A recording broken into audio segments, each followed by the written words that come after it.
In certain neighborhoods of Barcelona, Spain, garbage trucks haven't operated since 1991. Not because the city stopped producing waste. Barcelona generates thousands of tons every day, but because the trash never reaches the street. The moment a resident drops a bag into an inlet mounted in the wall of their building, it enters a network of underground vacuum tubes and travels at 70 kilometers per hour to a central collection facility on the edge of the city. No trucks, no noise, no bags piled on the sidewalk at dawn. The question isn't why Barcelona built this. The question is why every city hasn't. And the answer comes down to one of the most brutal equations in urban infrastructure: a war between the cost of building a machine and the cost of running one forever. This is the story of the city that vacuums its trash and the system hiding beneath the streets that makes it possible. New York City produces 12,000 tons of residential garbage every single day. To move it, the city operates one of the largest municipal sanitation fleets on Earth. The annual cost, over $2.3 billion.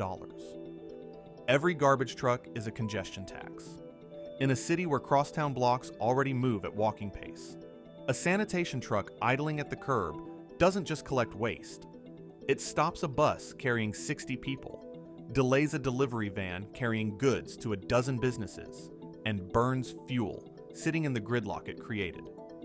Engineers call the cumulative effect operational friction, the invisible economic drag that compounds across millions of daily interactions between the waste system and everything else trying to move through the city. As cities get denser, this friction doesn't stay constant. It accelerates. More people produce more waste. More waste requires more trucks. More trucks create more congestion. The traditional system contains the seeds of its own failure. The solution Barcelona implemented wasn't new technology. It was an old idea applied at urban scale. Pneumatic waste systems work on the same principle as the vacuum tubes once used to move mail and money through the walls of department stores and banks in the early 20th century. A sealed network of underground pipes. Powerful centrifugal fans creating negative pressure, a vacuum that pulls waste through the system at speed. Residents deposit bags into wall-mounted inlets. At the receiving end sits what engineers call the central collection facility, effectively a grand central station for garbage. Waste arrives automatically, is sorted by category, compacted, and prepared for final processing. No trucks navigate the neighborhoods. No bags accumulate on sidewalks. The street-level city stays clean and quiet, while the underground machine handles everything invisibly. Stockholm built its first system in the 1960s. Barcelona expanded its network through the 1990s and 2000s.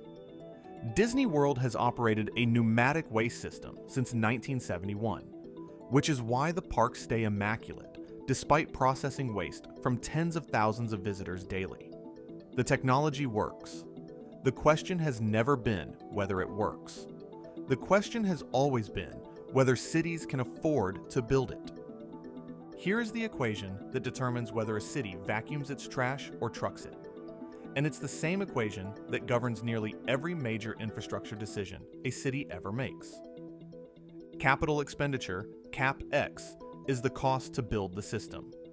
For a pneumatic waste network, that means tunneling, pipes, vacuum stations, collection facilities, and inlet infrastructure. For a mid-sized urban district, that figure typically runs into the hundreds of millions of dollars. Operational expenditure, OPX, is the cost to run a system year after year. Fuel, drivers, maintenance, traffic delays, environmental costs. When Stockholm modeled its early pneumatic systems against projected truck costs over a 30 to 40-year operational horizon, the math tilted. The machine that costs a fortune to build eventually becomes cheaper than the machine that costs a fortune to run. The crossover point, the moment the pneumatic system breaks even against the truck fleet it replaced, typically arrives somewhere between 15 and 25 years into operation. Every system has a failure mode. For the traditional truck network, failure is visible and recoverable. A broken truck gets towed, a missed collection gets rescheduled. The city adapts in real time because the system is flexible. The pneumatic network is not flexible, and its greatest enemy isn't mechanical failure, it's human behavior. Residents have deposited items the system was never engineered to handle: pillows, clothing, pieces of furniture, construction debris. When a large object enters the tube network, the vacuum pressure drops across the entire system. Sensors detect the anomaly immediately. The network's first response is a pressurized air reversal, essentially sneezing backwards through the pipes to dislodge the obstruction. In minor cases, this works. In serious cases, maintenance crews physically access underground junction points to clear the blockage manually.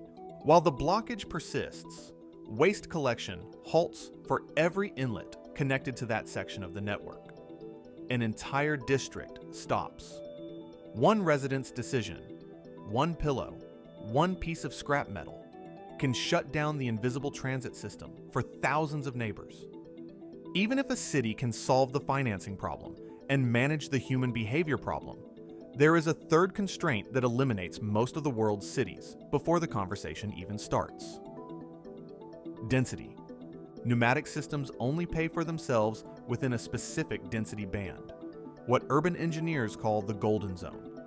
Too sparse, and the pipe network covers too much ground to justify the tunneling cost.